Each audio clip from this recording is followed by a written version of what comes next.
because as many of you know, I'm sure, this was the last season for head coach Pat Liverio at Amsterdam High School, and you guys had a great year.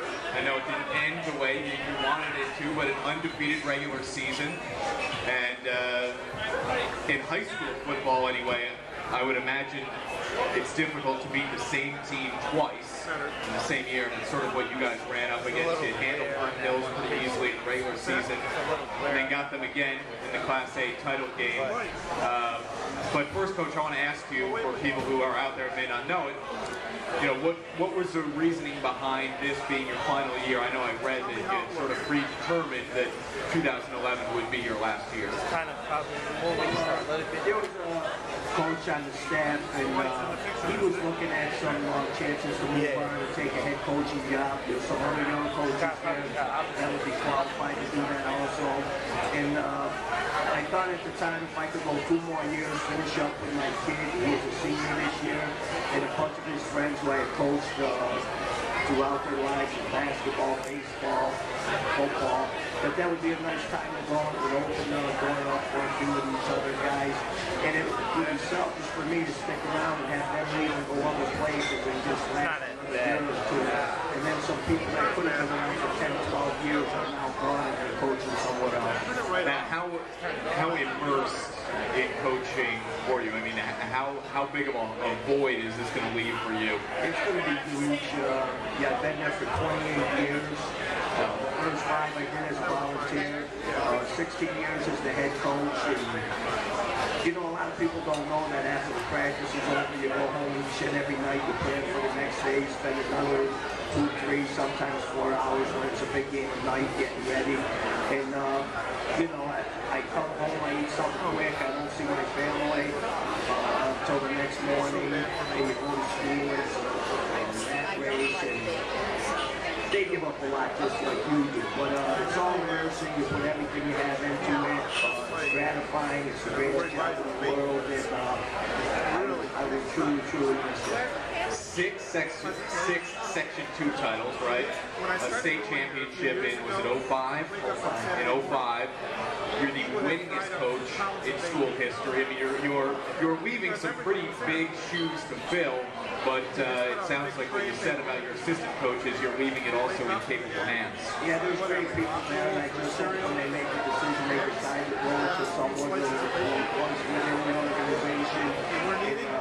You know, need some consistency. It's the best thing for the kids, because the kids really do love the young folks. They put in a heck of a lot of time. They're really close to their family. The bonding between the kids and the coaches has always been tight.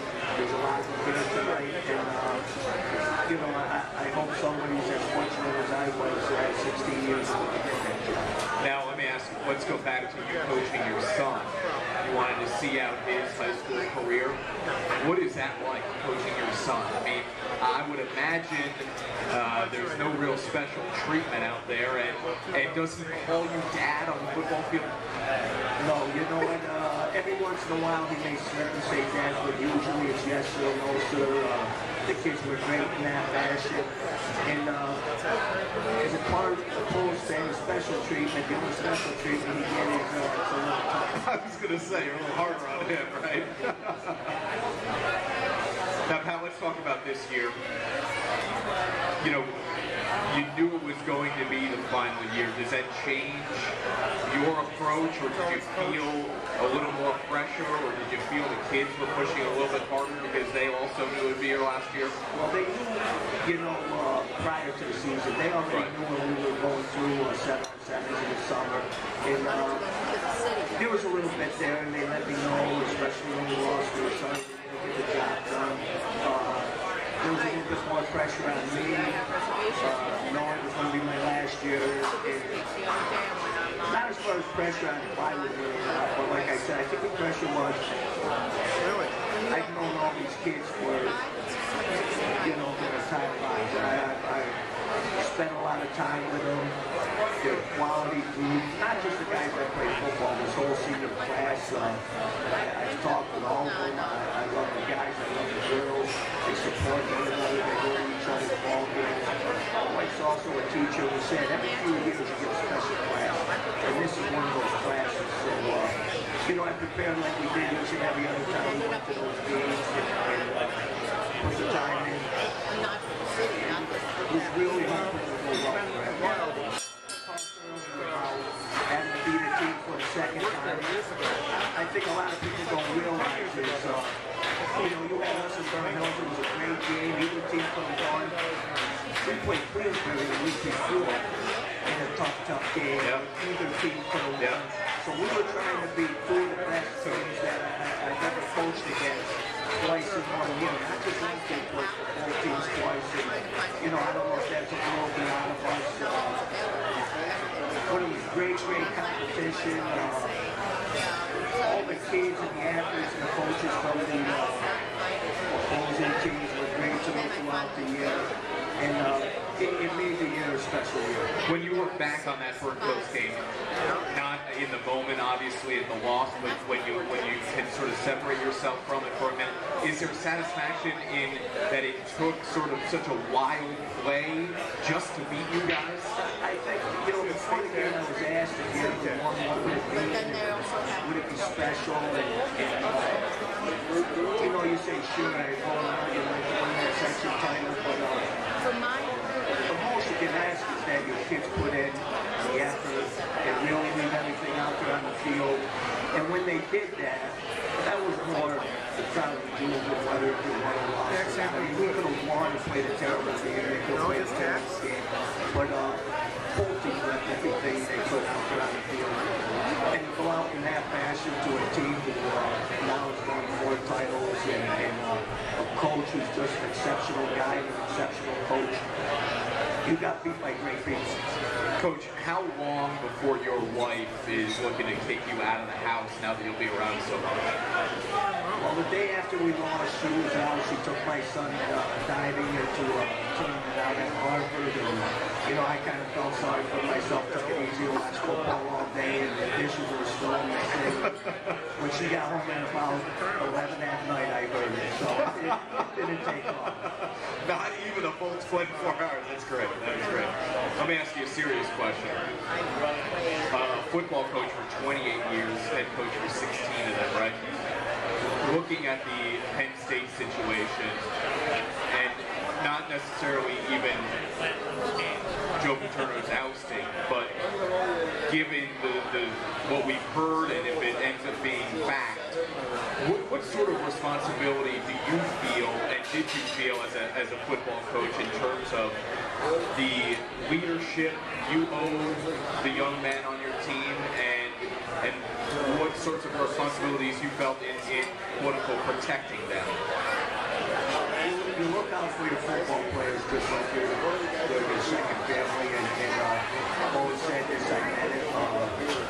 There's not much of a difference between my own family and that family of players. So you do look at it in a different perspective. What happened there is just something totally off the boards, and there's no excuse for that. But everybody knows I had a problem with 2 years ago. I was getting a second chance, and trying to make the most out of that opportunity. And I've had kids with similar problems, and I think going through that helps you be able to deal with them in a little bit different fashion than somebody who, was never put in that situation. And it's just a tough thing. The one thing I will say, I knew Joe Paterno wasn't going to make it through the week. Probably shouldn't have made it through the week.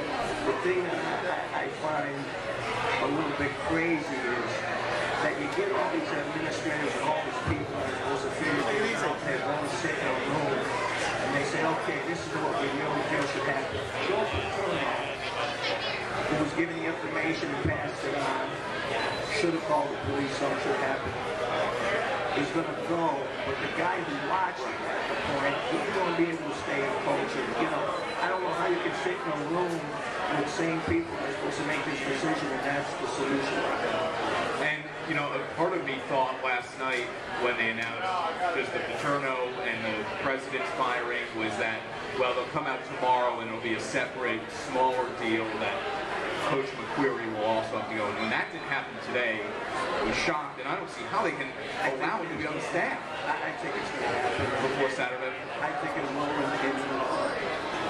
The other part of saying, okay, we're going to have one guy go, one guy stay. And I'm going to ask him not to be on the sidelines for safety issues. I mean, you know, whenever you get the higher-ups all on the number side of things, sometimes I wonder, you know, if you're better off with the smaller people on the side of things. Too many Chiefs.